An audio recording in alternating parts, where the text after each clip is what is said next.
Mayor of St. George is a draw of the crowd. I'm impressed.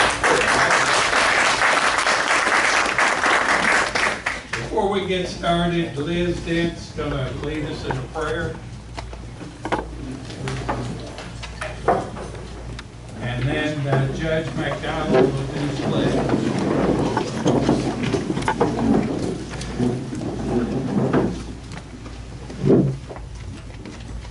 Dear God, we all have special gifts that you've given us, and we've been called together, each with our own individual gifts, to make a united contribution. While we are honoring our speaker and admire his talents, we recognize, dear God, that the contributions he has made come from you. Help us to continue to serve each other with kindness and care. May our words be all about truth, hope, and love, spreading strength, life, and goodness. Bless our families and give us courage and hope. And dear God, in order to do your work, we need nourishment. So we ask you to bless this food that we receive today. And oh dear God, thy will be done. And please be gentle. Amen. Amen. Judge? Yeah, I'm back here. Okay. Before The United States of America, and to the republic for which it stands, one nation, under God, indivisible, with liberty and justice for all. Cecil, you had something to say? I was just going to say that yesterday was when we observed Memorial Day, and I couldn't find a whole lot of things going on around town. There were a couple, but Memorial Day is a day that we honor those who sacrificed and gave up their lives for our freedom in this country.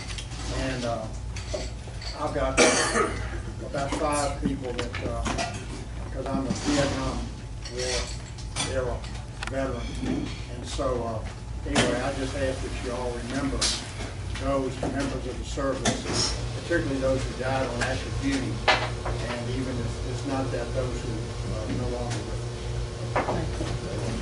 Thank you, Judge.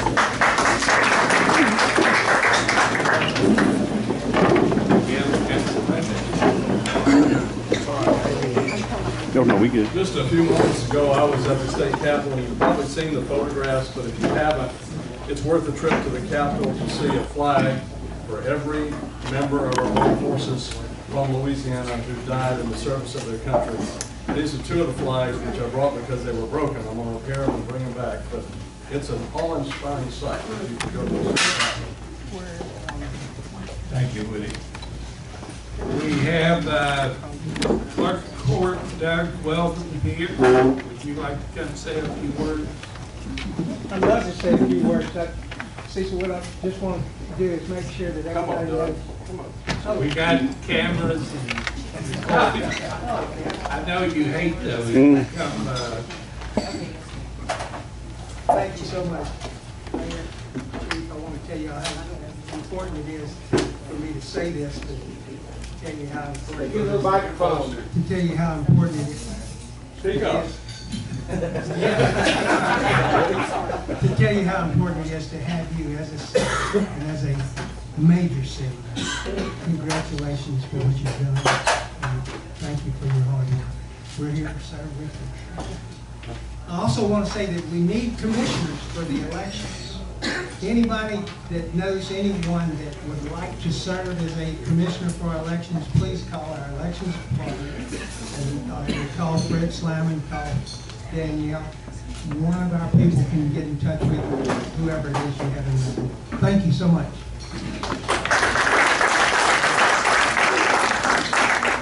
Yes, now that is a good way to get involved with the election, is go be a commissioner. An all-day thing, but very important. Also, Scott Wilfarm wants to bring us up to date on what's happening, some of the bills. All right, well, thank you, Cecil. Most of you know my primary work is in the judicial field. And the founding fathers may not have intended it, but if you don't believe the judiciary is the most powerful branch of government, ask these two guys sitting here, ask Donald Trump, ask the pro-life movement. They can't be wrong. Ask Eric Graves. And as citizens, we need to be involved. We get the privilege of electing judges. We have one back here, Carson Martinville, the city court judge. We get to elect these guys. There were bills in the session this year to increase the liberal composition of the judiciary. Fortunately, we beat back both of those. There was one in family court, one for the Court of Appeals. If you read the news, unfortunately, we've had some very bad press going on in our judiciary, especially in East Baton Rouge. The legislature has the opportunity to fix that next year. So I'm going to keep you updated on what's going on in the session next year. 2026, every district court judge in the state is up for election. We have to demand better than what you're reading in the press. And so I call on all of you to get involved and don't just worry about who your state rep is or who your mayor is or who your senator is. You need to worry about who the judges are. And there's a way for you to get involved, and it's through the legislative process, and then also by voting. You've got elections this year for Court of Appeal. Next year you'll have special elections, and in 2026 you'll have judicial elections all across the state. So I'll keep you updated, but I just wanted to let you know this session we were successful. They did redistrict the Supreme Court, so there'll be another minority seat on that court. But that was probably, in my opinion, what we needed to do was the right thing, and I think that'll bear out this year. So just stay vigilant. Thank you. Thank you, Scott. Also, we've got a report from Coleman Brown. Brief report, I hope.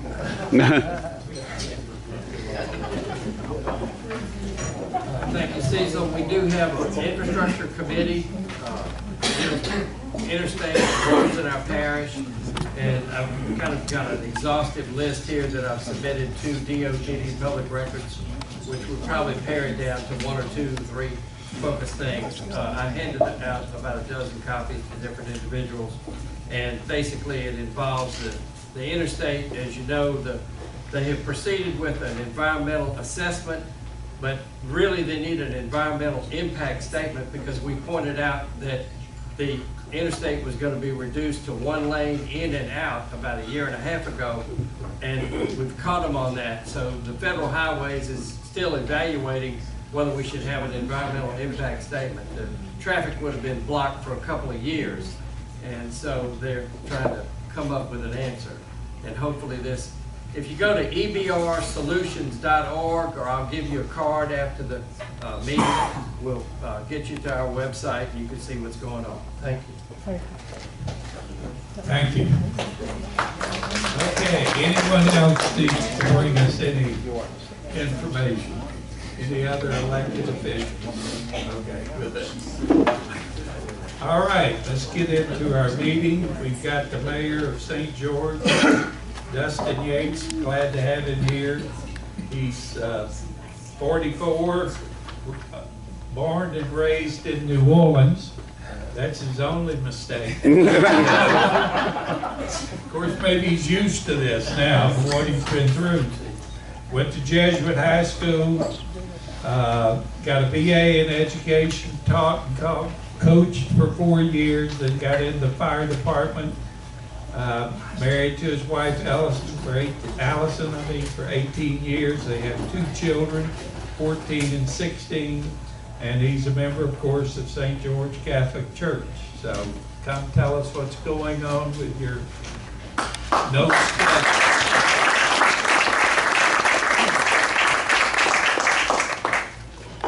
Thank you. I'm very happy to be here with you today. So I thought the best way to start off was to share a little bit about myself. And to Cecil's point, I am from a land far, far away. And truth be told, not really from New Orleans, we're from Metairie. Spent a lot of time in New Orleans growing up though, obviously. And I always like to add that I'm from Jesuit. You know, for any of you guys in here, the Catholic high people and things like that. So, but I will tell you about this, about my upbringing with Jesuit. It's truly the the value that I received from there is what still guides me today, and will hopefully still guide me as we go through this transition period as I'm the interim mayor of the city of St. George. So two things that built into us very early on in our matriculation there was this: always be a man for others. Don't serve yourself, always look to serve other people. And that's always something that I've kept with me and close to me my entire life. And the second part of this, and to this day it's only 4 Latin words I still remember: ad majorem Dei gloriam, and that's for the greater glory of God. So everything that I do and everything I espouse to be in my life has always been revolved around those two things. Always trying to be a man for others, and everything I do, the glory is not mine, the glory always belongs to God. Amen. So, a little bit how I ended up in Baton Rouge. So if you don't believe that God has a plan, I'll share a little bit how I ended up here. So, as Cecil mentioned earlier, I was a public school teacher. So I graduated college from the University of New Orleans. I had a bachelor's degree in education. I thought that's what I wanted to do for my life. I took a job at East St. John Reserve. 3 unbelievable years of my life. Met unbelievable people. The experience I would never trade for anything. So I spent 3 years there. My 4th year I decided, well, I had a friend of mine that was moving on to Woodlawn and Baton Rouge. So I took a coaching job and teaching job in Woodlawn and Baton Rouge. And that summer before I came, I had decided that I was going to get out of teaching. I was going to get into the fire service. So I had actually put in an application for the New Orleans Fire Department. My time in Baton Rouge was going to be merely temporary. I was going to be here maybe 6, 9 months, move back to New Orleans, join the fire department there, get married, have children, all those great things, right? So I made the leap and temporarily rented an apartment in Baton Rouge, and that date was August 1st of 2005. So August 1st of 2005, I rented a 600 square foot apartment on Coursey Boulevard. It was a 6-month lease, and it was me in a 1-bedroom apartment. As everybody knows, 28 days later, Katrina comes, right? So 29 days later, and now it's me, my girlfriend, her father, her 3 brothers, 2 dogs, and my dad living in a 600 square foot apartment. And we stayed that way for probably, I would guess, about 9 months. And I can assure you, some of those experiences that we went through then will surely help me out in this transition period.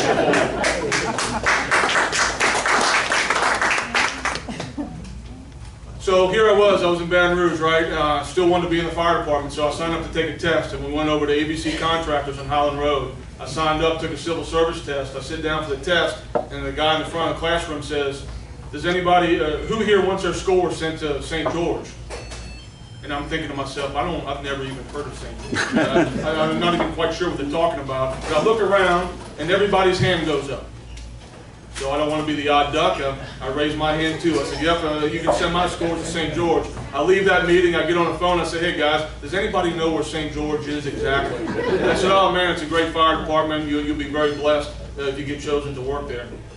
So in December of that year, the fire chief called me 2 days before Christmas and said, we'd love to offer you employment. So that's when I started my employment with the St. George Fire Protection District, which has been a huge, huge blessing for me and my family over the past nearly 2 decades now. So that's kind of how I ended up here. Oddly enough, and if you're a man of faith, you don't believe in coincidence. So I do not. That year I spent at Woodlawn, I also got to know another young gentleman who was volunteering his time there, helping out the freshman football team. His name was Norman Browning. So I built a relationship with Norman at that time, and then I left. Right, I left and I joined the fire service, and Norman and I kind of lost contact a little bit with each other. So about 6 or 7 years later, I'm sitting there. Now I'm married. I have 2 small children, and I'm flipping around the TV station. And who do I see on television? But I see this guy, Norman Browning, that I used to know. Norman Browning's advocating for a new school system in southeastern part of Baton Rouge. Several weeks after that, we contacted Norman. We had an initial meeting, and we threw around the idea: have we ever thought about incorporating? Have we ever thought about going down this path of creating a new city? And that's kind of really where it started.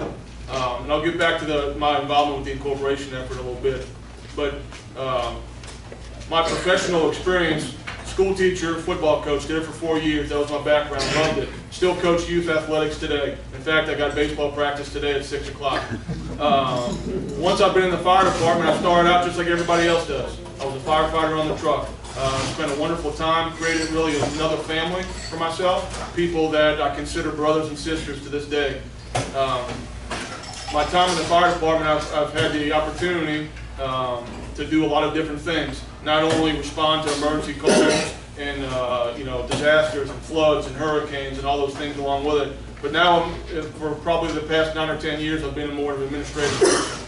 So in that role, I think once again has really prepared me. And on top of that, for you all that do not know, the fire chief at St. George, Jerry Tarleton, has been the fire chief there for almost 40 years and has been there for 50 years. I can't possibly express the gratitude I have in my life for being able to be around that man for as long as I have been. When you think of the word servant, he embodies that in every imaginable way. A man that is meticulous to his craft, meticulous to serving the people, a meticulous steward of tax dollars, and to be able to literally understudy under one of the all-time greats. I tell people, I said, I don't know what it's like to work for Nick Saban, or Bear Bryant, or John Wooden, but I sure know what it's like to work for Jerry Tarleton. And it's been an unbelievable honor and blessing, something once again that will and has prepared me to do what is being asked of me here now. So, to get back to my involvement with the incorporation, in 2013 is when we had the initial meeting, and I remember, just like most things that we started, we had a big community event out at Woodlawn Baptist Church. And that was the first time that was officially ever really thrown out there, if I remember correctly. It was in the springtime, it was after that legislative session that year. From that point, moving forward over that entire summer of 2013, we had to do all the legwork in order to get this petition off the ground. And let me tell you, it was a tremendous amount of legwork. I can't possibly sit here and tell you everybody by name who was involved in it, but it was a huge collaborative effort of residents in the St. George area that were hungry for something different. They were hungry for a more localized form of government. They were hungry to keep their tax dollars home. They were hungry for something better. They were hungry, including myself, to really create something that was not necessarily going to be for their benefit, but for the benefit of their children. And to me, that's a mark of not only something great to be in, but that's a mark of a great society. Right? We should never be working for today. We should always be working for tomorrow. And when we lose focus on that, we truly lose focus on what I believe God's plan is for each and every one of us moving through our life. So we went through the whole process, and it was a 5-month process, I guess, to get to where we need to be. And the last step of that process was, okay, guys, by law, we have to have some names on this petition. So they have to be official incorporators, petitioners. I don't remember the exact term. So Norman, of course, said, well, I'll do it. Josh Hoffbauer here, who was involved in it from the very beginning of the school stuff, he raised his hand and said he'll do it. And then everybody just kind of looked at me. And my famous last words, I guess, were, all right, guys, I guess I'll put my name on it. I got big shoulders. And how naive I was. How naive I was. I had no idea that the blender that we were about to throw ourselves into, and that blender really hasn't stopped over the last 11 years since we made that decision.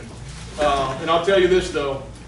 Through the good times and the bad times and the heartache and the pain and the blood and the sweat and the tears, the weekend spent out on corners collecting signatures, the abuse that we've received, and sometimes really borderline harassment, to be quite honest with you. It's been all worth it. It's been all worth it. Anything worthwhile in this world is worth fighting for, and anything worthwhile in this world always comes with pain and tribulation. And the people that are able to persevere through that, the people that are able to push through to the other side of that, are the ones that are going to see success in all facets of life, right? Our measure of success here just so happened to be of creating the 5th largest city in the state of Louisiana. As hard as some of those times were for me, and really specifically my family went through a lot. My children, who I embarrassed at their last meeting, and when we started this, were 3 and 5. So they really have never known a world without Dad being involved in this effort. It's always been something that we've been involved in. And, you know, St. George, the name St. George has always been with us, whether it was where they went to school, or where we went to church, or the fire department Dad worked for, and now the city that Dad helped incorporate. My son, I wasn't going to share this, but my son, he just graduated from St. George in the 8th grade. And in 6th grade, they make them write a letter to themselves. And in a letter that he wrote to himself as a 6th grader, so he's 11 years old, 12 years old, I guess at the time, he asked himself a series of questions.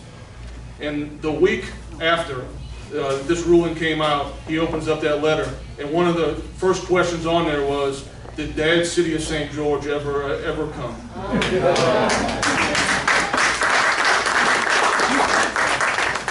So I applaud my family and all the people that have persevered and committed themselves to something that truly, like we've said many times, is not just about the city of St. George. It's about the future sustainability of East Baton Rouge Parish. So I'll get into a little bit that I'm sure some of you all want some answers. Well, I can tell you I don't have a ton of answers. I'll tell you a little bit about what's going on and some of the next steps, and then I'll take some questions. So first and foremost, very humbled and excited that I was appointed to fill this interim role. I was even more excited that the governor selected Chief Todd Morris to be our first chief of police. And he's about to get up here and speak to you, but there's no truer of a professional law enforcement around in our area than Chief Morris. And I think that you all that don't know him will realize that very quickly. We're also thrilled that the governor has appointed our first counsel. Nothing we do is by ourselves, and you will never hear me say I. It's always a we. It's always a collaborative effort. This incorporation effort was a collaborative effort, and standing up this form of government will have to be a collaborative effort. No person can do this alone. We will need a great team. I've been involved in teams since I was 6 years old, and to me, this is a different kind of team, but a team nonetheless. And I think that the governor has appointed a really great team to serve alongside with, and I look forward to that greatly. So, a few things. Probably later today or tomorrow, we'll release a date where we'll have a swearing in. So we will swear in our first counsel, and I will take my oath as well, and the chief of police, obviously. Once we get past that, we will schedule our first meeting. And I want to make this real clear, and people have asked me this many times, well, what's your vision of St. George? What are the first steps? Well, it's a real easy answer for me to answer, to be honest with you, because it's never been my vision. It's always been the vision of the group. It's always been the vision of the residents that put their time into. It's always been the vision of the 17,000 people that signed the petition and the 17,000 people that showed up and voted. Okay? And I'm going to tell you, I'll go to the vote here just for a second. We live in a time where not only locally but nationally we search for hope. We search for things that we can cling on to and say, things are getting better. We're moving in the right direction. Okay? Well, search no further, because our entire movement, if you will, from the very beginning, has been a committed group of individuals that were really nobodies. We didn't have any money. In the beginning, we had very little support. Okay? But we persevered and stayed the course. I can tell you the first fundraiser we ever did, we sold Boston butts for Thanksgiving in 2013 for our fundraiser. We made $2,500, and we thought, we're like, man, we got it now. We made it. We're going in the right direction. So it was just a collection of average, everyday, ordinary American citizens that stayed the course, that fought to the end. And because of that, we're rewarded with not only changing their own lives in a positive way with all the great experiences and great people that we met along the way, but positively affecting our community and our parish and our state. And we hope for this to be a beacon nationally, for people to understand that the fundamental idea of democracy is the ability to vote, and your vote counts, right? And your vote counted here, and we're very happy about that. And we are very hopeful moving forward on the things that we can do based off of just that.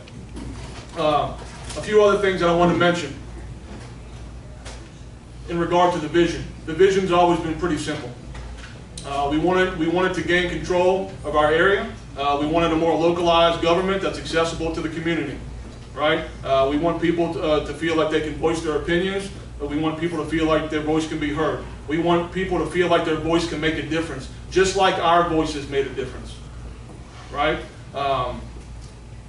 You know, keeping our tax dollars local, building the foundation for what's to come after that. People ask all the time, you're going to model it after Central, you're going to model it after here, you're going to model it after there. We're going to model it after what our citizens want, right? And our citizens have told us that they want a smaller government, right? They would rather contract out some traditional municipal services that it might be, and what it's not really, it might be. It's a definite, more efficient way of doing things, right?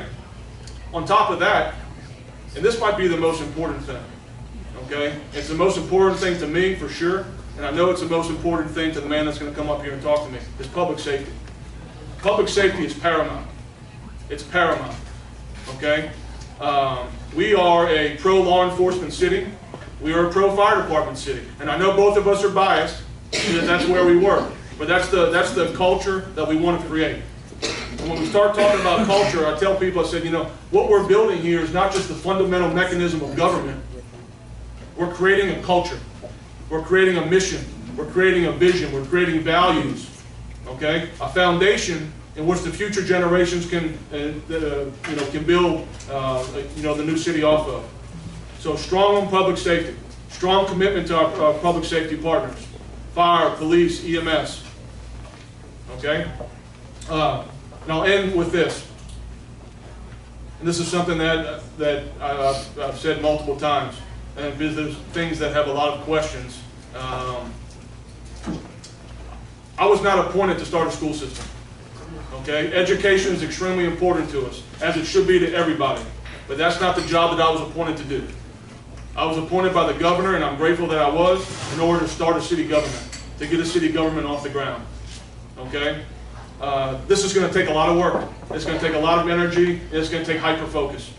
Right? So that's our line of thinking moving forward, is that before we get to part B, we have to accomplish part A first. Right? It's like the old football speech. What's the most important game? The next game. Right? I can't look 2 weeks down the line. I can't look 3 weeks down the line. I got to look for the next game. And that's exactly what our focus is going to be. And I'll end this before I take questions with this. 2 things that I ask of everybody involved in this effort on both sides is patience. I know we've been at it a long time. 11 years, 12 years, 13 years, some of us. Okay? It's not going to be built overnight. Okay? It's got to be done in a methodical way in order to make sure that that foundation is strong in order to build upon. So I ask for patience. And the second thing I ask for is reconciliation. Okay? There are a lot of hurt feelings in this parish on both sides of this issue. And I understand it. Okay? And I understand it. And I am empathetic towards it as well. Okay? But we only move forward together as a parish if we can find that common ground together. And I feel very strongly about that. I am not a vindictive person, nor will I ever be a vindictive person. I believe in some of the very tenets that was taught to me in Sunday school growing up. I will not act that way, nor will this council, nor will this chief of police. We want to be great partners. We don't want to be good partners. We want to be great partners with the parish moving forward. So I guess I can open it up to some questions.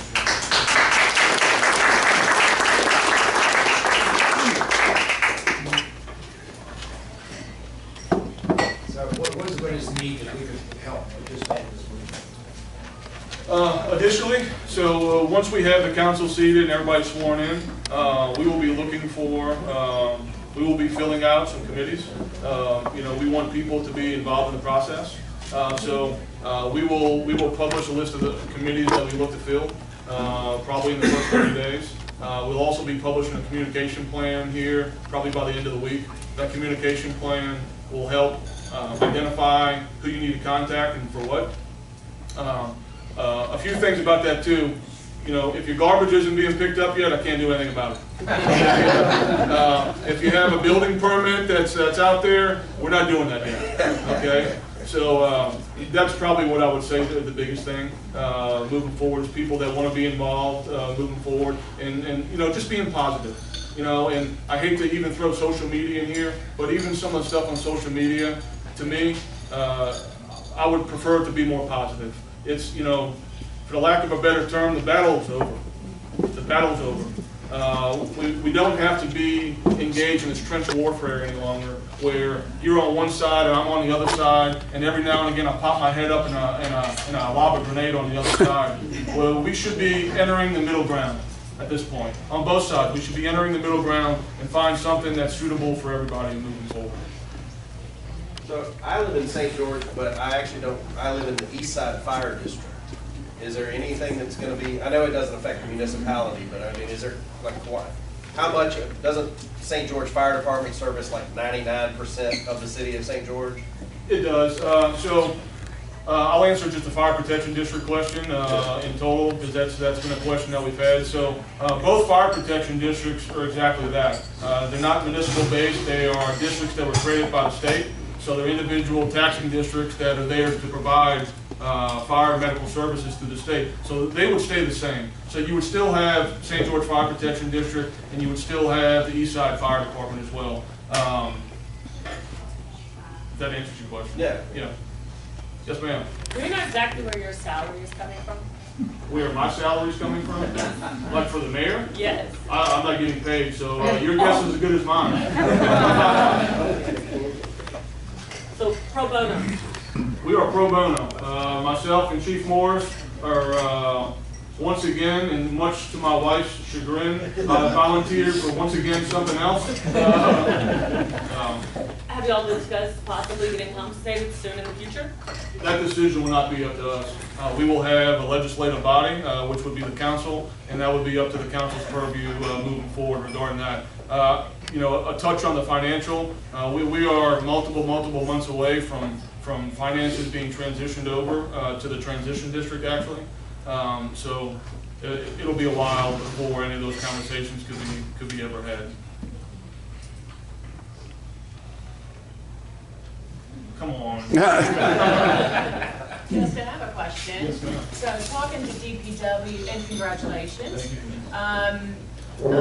I was talking to a gentleman today who was working for DPW, and he was asking if there was going to be any changes as far as he's concerned in his job. And he might address that, because there's a lot of people out there that are curious as to changes that might be made as far as DPW goes, garbage, you know, and all those kinds of things. Sure. I don't know if I could accurately answer the DPW question, because that would fall under the purview of the Metropolitan Council or the office as far as what their roles and responsibilities would be moving forward. You know, our idea with DPW and other things like that moving forward to the city of St. George is to competitively contract out a lot of those things that would particularly service our area. Now, how that affects the rest of the parish regarding DPW, I'm guessing. I hate to even speculate, but people tell me not to do that, but I will for you. Okay. That there would have to be some reorganization, but what that looks like, I really can't answer that. Well, I pretty much told him for right now, nothing's going to change. Right. We've asked, how long is this transition going to be? And I can't tell you, because I don't know. It could be 12 months, it could be 18 months, it could be 2 years. There's a lot of moving pieces and parts to unwind. You know, a lot of people in this room remember the old switchboards. So to me, it's almost kind of like you're unplugging a switch here, then you got to find where it fits on this side. And you know, that sounds very elementary when I say it like that, but we're unwinding some things and refocusing in on the city of St. George. So I really couldn't answer exactly how long that would take. One of the questions that has been recurring is about taxes. In the city of Central, the founders made a commitment there would be no tax increases. There have been none. In fact, the city of Central doesn't levy a property tax. What is your position on tax increases by the city of St. George? Yeah, I'll lean back to the same thing that we've said from day one, that we don't believe we need new taxes. We've never thought we needed new taxes. Our position was always that we have sustainable funds in order to not do, I imagine you mean like the $7 mil ad valorem tax that a city can levy. I'm adamantly opposed to that because that goes on without the vote of the people. You know, 10, 15, 20, 30 years down the line, if somebody proposes that, I think I would still strongly be opposed to it. Because to me, we've gotten off kilter and we're not doing something the right way. I believe if it's efficiently managed the way that we know it can be, there's no need for any new taxes. What can we do to speed up the school system? That I can't answer. Like I said before, my focus is solely 100% on getting the city off the ground. To me, the logical flow of it would be obviously to get your city government where it needs to be, and then the school question would be the follow-up. I wasn't, truth be told, I wasn't involved in the school part of it in the very early part of the process, so I can't speak even to a large part of that. Years down the line, probably. I would imagine. Yes, sir. Dustin, there's going to have to be some negotiations with the parish about certain costs. So we've heard a lot about legacy costs and these type of things. Sure. You made a comment a few moments ago about this being a time of moving forward and everybody working well. Some might think that those statements lend themselves to the city of St. George being willing to give in to a number of those original demands by the city parish. How do you navigate that? What are those top 3 or 4 or 5 things you've got to negotiate? Do we have a commitment from you that you'll engage in those negotiations in a way that protects the city of St. George?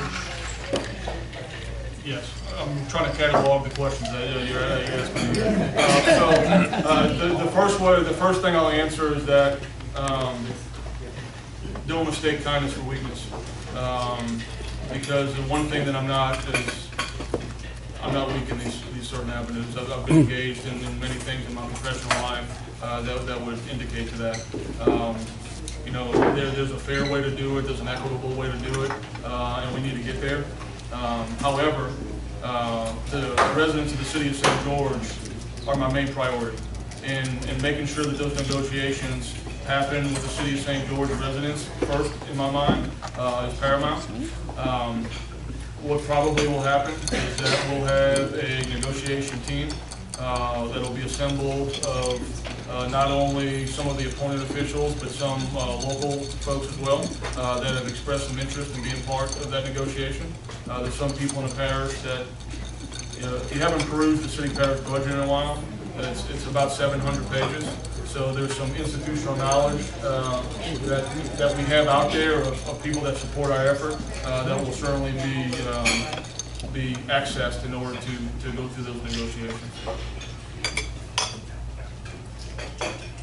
Over the last few years, you've had committees working on a whole range of rules and regulations, ordinances, including planning and zoning and many other things.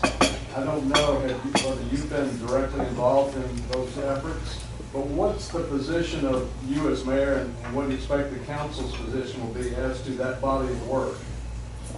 So, my expectations is that everybody is going to work together in a unified way in order to expediently get through some of these items. You're right, we have been working for the last several years on things like code of ordinances and some planning and zoning things and stuff like that. So I guess I can touch on this really kind of how the flow is going to work. So just because the council and the mayor has been appointed, you still have a transition district. Okay? So the transition district was a body created by the state legislature several years ago. And that body, which I was a part of, was responsible for, during that period, kind of accumulating some of these things. Now, it still hasn't been officially approved. These are work papers at this point. And what'll happen is that once the transition district is reappointed, so there's a couple people that have to be reappointed to it, they'll go through the process of vetting what has already been done. And once they feel comfortable with that, then they will forward that along to the appointed council. At that point, it'll be a public document, it'll be out for public comment, public interpretation, all those different things. And then once we get to the end of the road, then it'll be voted on by the council. Yes, sir. I know you've said it's over, but could you perhaps give a ballpark figure of what the cost that the taxpayers in East Baton Rouge Parish have incurred in fighting the St. George efforts? How much have we enriched Larry Banks and Mary Olive Pearson? How much the taxpayers have paid? In fighting the St. George effort? Oh, I have no idea. Okay. Yeah, I couldn't even begin to answer that. So, yeah. I've asked that question. And no public funds. So that's all. My understanding is that's been privately funded. That's my understanding. Okay. Yes, sir. The city parish has, over the years, spent a lot of money, of city parish money, on state and federal roads. Airline Highway is a classic example of what's going on right now. And there's no state and federal money available for widening Airline Highway. Not much, anyhow. So how will St. George react, and how will they move forward with better planning, because it has aggravated the state and the federal people? A better plan to spend money. Better plan to spend on important infrastructure. For instance, Airline Highway, the city is the only one putting up the money right now to widen Airline Highway. Sure. So, I guess a couple answers to that. One, as we stand up the original government, I don't believe that's necessarily going to be in the purview of what we're going to be doing in years to come through community input and also just an evaluation of our infrastructure in the city of St. George. Things will be prioritized. Will be a future plan for capital projects and things where hopefully we can access some of those dollars that maybe we've missed out on in the past in order to do things in our area that help with things like traffic flow and just basic maintenance. Yes. With two prominent names who have put their names in the hat, one incumbent for Mayor President of East Baton Rouge Parish, do you see any chance whatsoever that a Republican may enter the field and perhaps give you a little bit more? Sure. So just so you know, I'm apolitical at this point, and I don't endorse, and I will not answer any questions regarding the mayor-president race. And I appreciate the question. It's just that's not something that I intend to focus on. The only thing I hope is that whatever happens in November, whoever is left there, whether it's the incumbent or somebody new, that they're willing to work with us to ensure a smooth transition. Yes, sir. I'm glad you said that you were apolitical. The fellow that appointed you, took your position right now, used to work for me. And I like a lot of the surprising things that he's done, including appointing you, who I met this for the first time. I'm thoroughly impressed with and believe will do a great job.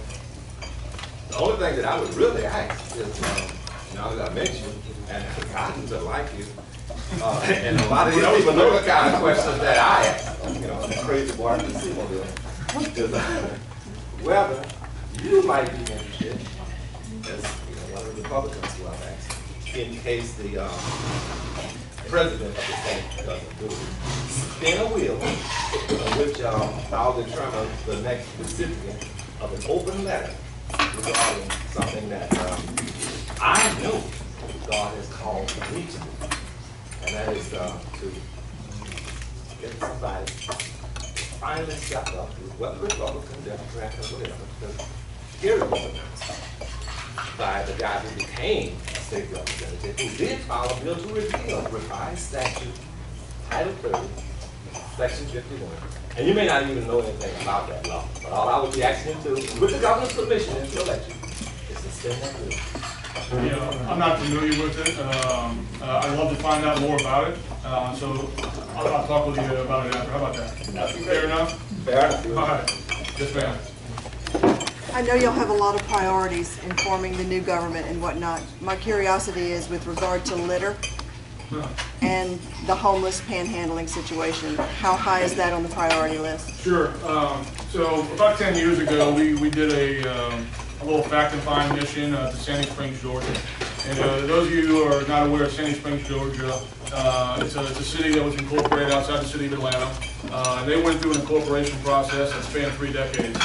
And when we went there, we met with their original mayor, who to me was like Madeleine Albright. She was an unbelievable lady. And you know what she said the first thing they did when they incorporated the city of Sandy Springs? She said the very first thing we did was cut the grass and pick up the trash. And she said it has an immediate impact, and it's something that doesn't cost $1 billion, but something that people notice right off the bat that there's something different about this area. So if you, and I know you have been, if you've ever been by the St. George Fire Protection District, I work for, you know, the commandant of litter in East Baton Rouge Parish, the fire chief. If there's a piece of trash anywhere, he's going to find it, he's going to pick it up.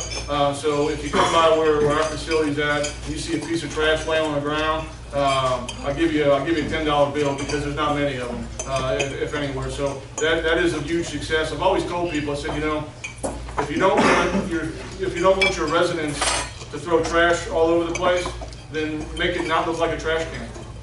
You know, and there's some simple ways that we think that we can do that early on. The panhandling, I don't have a great answer for you that. Maybe Chief Morris, I'm going to throw him under the bus when he gets up here and that. You know, I know it's an issue that the city parish is not immune to. They've dealt with this quite a bit. So as of today, I don't have an answer for you. Thank you. You're welcome. Go ahead and introduce Chief. Okay. I don't have a fancy bio at all.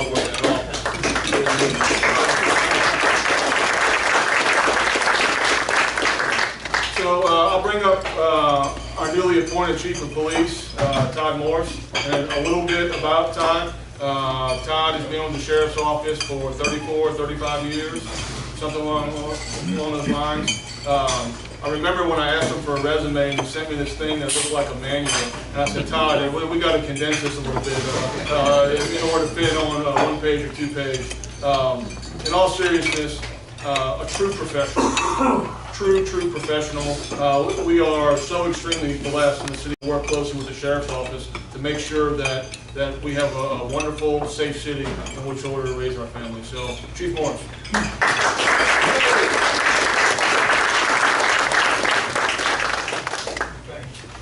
Thank you very much. Just probably real brief because I know Mary got the majority of the time, and so really I am very humbled by this. I'll tell you, there's a couple things that have been said already, and I'll leave with that. The Lord puts things in your path that you're unexpected. I've had a great career in law enforcement. I've been in public service for 34 years, and I work night and day, guarding all my personnel, and I'm going to do the same thing with the City of St. George. So that's who I am if you know me. But I'm here to represent you the best way I can. And maybe a month ago now, out of the blue, you know, things just don't happen by coincidence. I received a phone call, and they said, "Hey, we would like you to consider serving as our interim chief of police." I said, "You?" I said, "Wow." I said, "Really?" And I mean this all. I'm very humbled by that request and honored that they would consider me and reach out to me from individuals I really didn't even know. Other than know by name and who they are, but not really have a relationship with them. And so I said, first thing, I need to talk to my wife, and I need to talk to my sheriff. I want my sheriff's blessing, which he did. He gave me his blessing. Did not want to leave my power and leave, but he knows a great opportunity. So I truly believe God opens doors, and God opens doors, and I'm very humbled by that, and look forward to serving in a different capacity, but the same role I've been doing my whole life, but that's what I know. As Dustin mentioned, a lot of people have told me, they said, you've got 34 years, what is the chief of crimes against persons? And so I'm going to tell you a little bit kind of the divisions that I'm overseeing now and have been, so you understand. That includes our homicide division and our violent crimes unit. which I helped Sheriff Gotro implement in 2011 after he got elected. I have detectives, which include all our sex crimes, sex offenders, missing persons. Our sex offender registration, that's what we do. We keep track of all of our sex offenders in our parish. If we have a sex offender that's been paroled, he has certain requirements and registrations that he has to keep and notify the sheriff's office. We need to know where he's at, as accessible to you in your neighborhood. Our crime scene division, we have all our crime scene department division, our evidence facility. I take care of our intelligence and homeland security for our parish and work with all of our federal and state partners on that. I'm big on collaborative. I work on a lot of committees involving all of our state and local federal agencies. And I know my first name is my friends. One thing I can say for sure that I'm going to continue that we want to work collectively and collaboratively as a team, because it takes a team. There's not one person, it's not Todd, it's not the mayor. It is everybody working collaboratively to solve our issues going forward.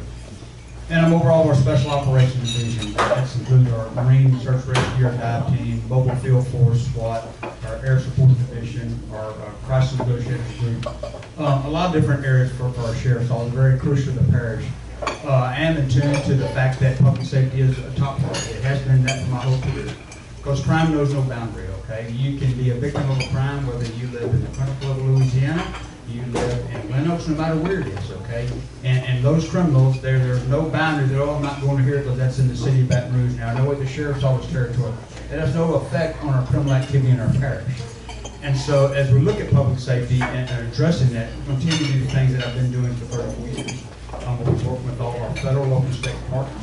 I'm going to be looking specifically, though, now at the St. George area. We're going to let the crime statistics drive where we focus and we request maybe some additional resources or assistance from the sheriff. I can assure you, Sheriff Gotro has committed to provide the same resources that he always has. But we're going to look at that and see if we may want to enhance something, add some more. And we've had those discussions with Sheriff Gotro, and he's willing to do that. We may say, hey, as I look at the data, we might ought to have a few more detectives, uniform patrol here. We'll pay for those additional services. Just to help supplement the St. George area. Because once again, you know, prevention and being seen is half the battle, okay? We want to have a strong presence for public safety. It is a concern for our whole parish and our whole state. And whatever benefits come from St. George, it's going to benefit the whole parish. It doesn't just benefit St. George. It's going to benefit the whole parish. And that's what we want to do. We want to have a successful, thriving parish. And St. George is now going to be its own municipality, and it's going to continue to that and build upon things that Sheriff Gotro has initiated for our parish. We want to focus on those, okay? One thing that I'm going to ask, there's a lot of things that we want to do from the public safety side. We're going to let data drive that. We're going to look at installing new, maybe LPRs and crime cameras that we're not already installed now in the areas of St. George, because that is an investigative tool, is all it is. That's going to help us quickly identify a potential suspect, a potential vehicle. And it's not saying they're guilty, it's just an investigative lead, okay, that gives the detectives immediately something to follow up on. And so we're going to ask, one thing that's important, we need to have a comprehensive list, and the sheriff's office is good at that, we'll try to do that, but there are a lot of people that haven't participated yet. If you have a surveillance system, if you have a camera on your business at your residence, we want a list of those. Because if we have a crime that occurs in a certain part of our St. George area, I don't need to have detectives and uniform patrol wasting time. Okay, who has a camera and they're driving around? I did that for many years in my life. Okay, who's got a camera? What business has a camera? Who might have caught this vehicle? But if we have a very exhaustive, detailed list of where these crimes cameras are in the federal system, bro, that just benefits us getting that information out to the detectives and uniform patrol more quickly to help solve a crime. If we solve a problem here, we solve a problem for the whole parish, not just in the St. George. So we're going to look at that. We'll let data drive that, and look at we may install a more license plate reading camera that benefits, our community as a whole is what it's going to do. I really am very humble. We've got a great group of individuals that have been appointed to the council. Mayor, I've known our mayor, from working with him, the chief of St. George Fire. We've always had a great working relationship.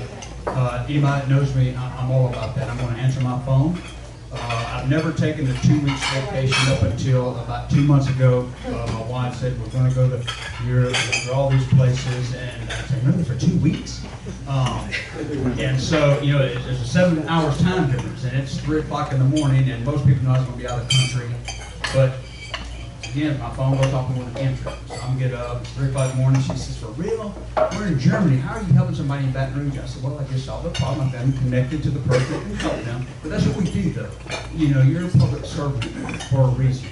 I'm a public servant for a reason. I come from a long line of law enforcement and from my whole family, starting out from my paternal grandfather to my father, my brothers in law enforcement, my sons in law enforcement. You know, I believe we're public servants and we're here to serve our public in the best way that we can. And we're going to do that for the city of St. George. I'm just going to carry over what I've been doing for 35 years. Now my focus is to the whole parish. It's going to be the whole parish, but it's going to be St. George. And how can we help enhance public safety for St. George? I'm going to do that with our mayor, with our council, with my law enforcement partners, and collaboratively go together and forward to better serve our business, to better serve our people, to bring about a safe environment for St. George as well as our whole parish. And Sheriff Gotro is committed to that, and he's going to do that. We're going to work hand in hand moving forward to better serve our people of St. George. That's kind of real briefly. I'll be glad to answer any questions if I can, but I really am very humbled, and I look forward. I thank for the Commerce for inviting me to speak. Mr. Woody, I appreciate you reaching out to me. I look forward to working with you and your neighborhood associations and businesses to further and bring our collaborative efforts better and address public safety as a whole and how we're going to do this to make St. George an awesome community. So thank you all very much, and I'll answer any questions you have. So, Chief, the Larson Act requires there to be a police chief in every city. But what's your general approach in terms of the size of the department that you want to have? Do you want to, I know you claim to principally rely on the sheriff, but what size of force do you envision working with the sheriff? Well, first of all, you need to talk about force. There's really no immediate plans to duplicate that service that the Sheriff Gotro is providing now. You know, in years to come, if we saw something or Sheriff Gotro, you know, retired and not in that law enforcement capacity, we had a new sheriff and they weren't willing to fund that or continue the service, then we would have to look at, you know, how many manpower we do. But I am going to look at, you know, based on crime stats and data that, hey, we're having a little problem in this area, we're having a problem with retail theft. How can we maybe supplement that with some manpower, maybe some detectives, and honestly, we will have some funds. We discussed that with the sheriff's office prior to this, you know, about requesting additional manpower and pay for those positions. And that's strictly going to be done by crime statistic, and we're looking at what kind of crime is occurring, what those crimes may be, and what the resources may be. It may just be more uniform patrol persons. It may be that we need a couple of more detectives assigned to retail theft. Because we know retail theft is a huge issue. You talked about handling. I'll go ahead and address that because that's important. That is an issue that the sheriff has tried to help with, the mayor president has tried to help with. That is a constant, ongoing issue. The problem that we've run into, we have done initiatives and we show up with all sorts of resources that will help you with housing, will help you with as you get into rehabilitation programs, will help you with trying to find jobs, and then 99.9% of the time, they won't accept the help and they don't want the help. And I know it's a huge nuisance. I understand that completely. It affects our whole parish.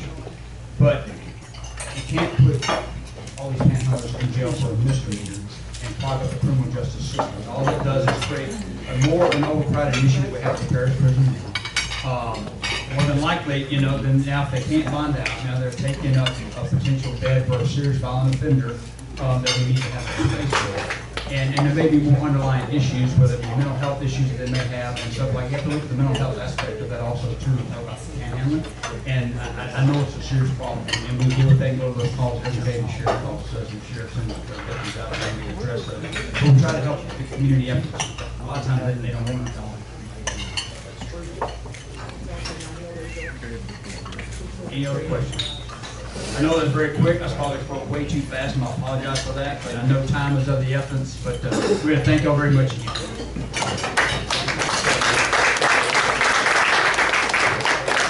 Very good.